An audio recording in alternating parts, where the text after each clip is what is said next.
நான் சொல்லுவது, இதை எப்படி பொய்யாக அவர்கள் பரப்புகிறார்கள் என்பது மக்களுக்கு மிக நன்றாக தெரியும். அது பொய்யான பரப்புரை என்பதால் தான் இப்பொழுது சொல்பவர்கள் எல்லாம் வெள்ளத்தின் பொழுது எங்கே இருந்தார்கள், கடந்த 5 ஆண்டு காலத்தில் எங்கே இருந்தார்கள். வெற்று புலம்பல்களுக்கெல்லாம் பதில் அளிக்க வேண்டிய அவசியம் கிடையாது. தொடர்ந்து நாங்கள் சொல்லிக் கொண்டு வருகிறோம். கிடப்பில் கிடைக்கின்றது, அதனை மீண்டும் வலியுறுத்துவோம். அதெல்லாம் மக்கள் குறை தீர்க்கின்ற அலுவலகம் தான். எப்பொழுதும் என்னை சந்திக்கலாம். ஆகையால் புதிதாக நாங்கள் ஒன்றும் வைக்க வேண்டிய அவசியம். மேடம், தென்சென்னையில 2வது முறையா நீங்க வெற்றி பெறுவீங்க. தமிழிசை சவுந்தரராஜன் அவர்கள் என்ன சொல்றாங்கன்னா, தேர்ந்தெடுக்கப்பட்ட எம்பியை விட நான் தான் அதிக மக்கள் பணி செய்ய போறேன்னு சவால் கொடுத்திருக்காங்க. இதுக்கு நீங்க என்ன பதில் சொல்றீங்க? ஜனநாயகத்திலே வாக்குகள் அளித்து மக்கள் என்னை நாடாளுமன்ற உறுப்பினராக, தென்சென்னை நாடாளுமன்ற உறுப்பினராக தென்சென்னை மக்கள் தேர்ந்தெடுத்திருக்கின்றார்கள். தென்சென்னை வாக்காளர் பெருமக்கள் தேர்ந்தெடுத்திருக்கின்ற என் குறித்து அவருடைய கருத்து என்பது தென்சென்னை வாக்காளர் பெருமக்களை கொச்சைப்படுத்துவதாகும். ஆகவே அதற்கு பதில் சொல்ல வேண்டிய அவசியம் என்ன நீங்க பண்ண போறீங்க மேடம்? உங்களுடைய முதல் இது என்ன? கடந்த முறை தொடர்ந்து 5 வருஷம் இருந்திருக்கீங்க. அதுல ஏதாவது விடுபட்ட பணிகளுக்கு இப்ப எதற்கெல்லாம் முக்கியத்துவம் கொடுக்க போறீங்க? இல்ல உங்க மேல என்ன விமர்சனம்னா, நீங்க தொடர்ந்து மக்களை சந்திக்கின்ற ஒரு விமர்சனங்களை தேர்தல் காலத்தில் வைக்கப்பட்டது. இது அதை தான் நான் சொல்லுவது, இதை எப்படி பொய்யாக அவர்கள் பரப்புகிறார்கள் என்பது மக்களுக்கு மிக நன்றாக தெரியும். அது பொய்யான பரப்புரை என்பதால் தான் பெருவாரியான வாக்கு வித்தியாசத்தில் 2,26,000 வாக்கு வித்தியாசத்தில் என்னை திராவிட முன்னேற்ற கழகத்தின் சார்பில் மாண்புமிகு முதலமைச்சர் அவருடைய வாழ்த்துக்களோடு ஆசையோடு தேர்ந்தெடுத்திருக்கின்றார்கள். வெள்ளத்தின் பொழுது இப்பொழுது சொல்பவர்கள் எல்லாம் வெள்ளத்தின் பொழுது எங்கே இருந்தார்கள், கடந்த 5 ஆண்டு காலத்தில் எங்கே இருந்தார்கள். தொடர்ச்சியாக மக்கள் பணியிலே களத்திலே நாங்கள் நின்றிருக்கின்றோம். திராவிட முன்னேற்ற கழகம் நின்றிருக்கின்றது. 40 இடங்களையும் நாங்கள் இன்றைக்கு வென்றிருப்பதால் தான் அங்கே மத்தியிலே மைனாரிட்டி அரசு அமைந்திருக்கின்றது. இல்லைங்க, அதுதான் நான் சொல்றேன். வெற்று புலம்பல்களுக்கெல்லாம் பதில் அளிக்க வேண்டிய அவசியம் கிடையாது.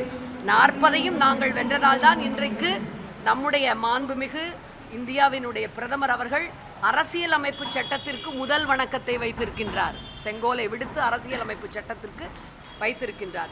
இதுகாரும் நாங்கள் அசைக்க முடியாதவர்கள், 400க்கு மேல் வாங்குவோம் என்கின்ற பிம்பம் தகர்க்கப்பட்டிருக்கின்றது. அதற்கான முதல் அடியை தமிழ்நாடு கொடுத்திருக்கின்றது. எல்லா முறையும் இந்த தொகுதி மக்களுக்கான முதல் பிரையாரிட்டியாக அவர்களுடைய கோரிக்கைகளை நான் வந்தவுடனே அவர்களிடம் கள ஆய்வு செய்து இந்த பணிகளிலெல்லாம் கேட்டு அறிந்தது. இந்த ரயில்வே பணிகள் முடுக்கிவிடப்பட வேண்டும். ஏனென்றால் ஒன்றிய அரசிடம் பல முறை சென்ட் தாமஸ் மவுண்ட், வேளச்சேரி டு சென்ட் தாமஸ் மவுண்ட் கேட்டாச்சு, கிடப்பில் கிடக்கு. அதே மாதிரி டோல்கேட் கட்டணங்கள் குறைக்கப்பட வேண்டும், டோல்கேட்கள் அகற்றப்பட வேண்டும். இவற்றையெல்லாம் தொடர்ந்து நாங்கள் சொல்லிக் கொண்டு வருகிறோம். கிடப்பில் கிடைக்கின்றது, அதனை மீண்டும் வலியுறுத்துவோம்.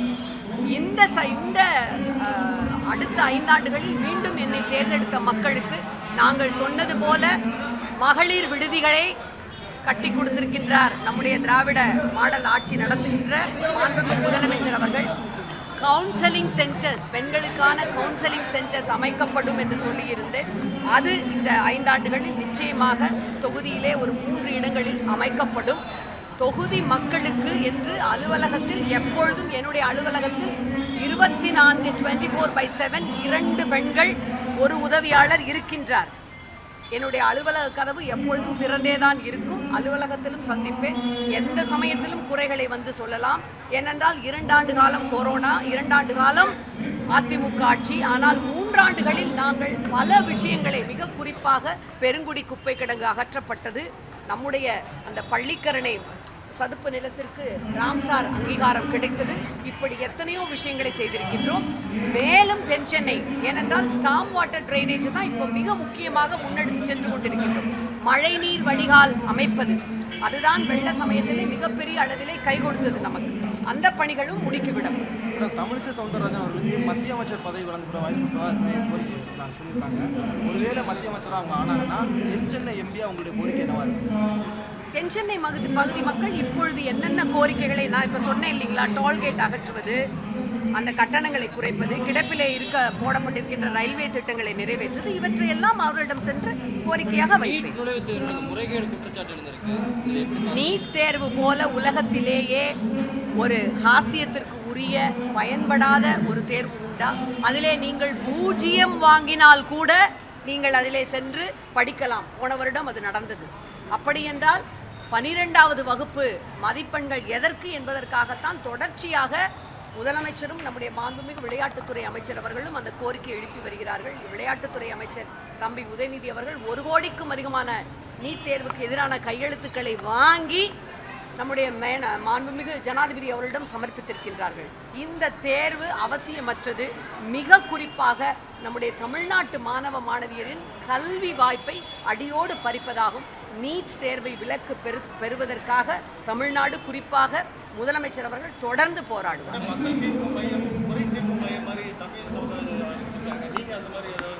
ஏற்கனவே நாங்கள் வச்சிருக்கோம், எங்கள் அலுவலகத்துக்கு வரலாம். அதெல்லாம் மக்கள் குறை தீர்க்கின்ற அலுவலகம் தான், எப்பொழுதும் என்னை சந்திக்கலாம். ஆகையால் புதிதாக நாங்கள் ஒன்றும் வைக்க வேண்டிய அவசியம். இதுபோன்ற செய்திகளை மேலும் தெரிந்து கொள்ள எங்களது யூடியூப், ஃபேஸ்புக் மற்றும் ட்விட்டர் ஆப்களை சப்ஸ்கிரைப் செய்யவும்.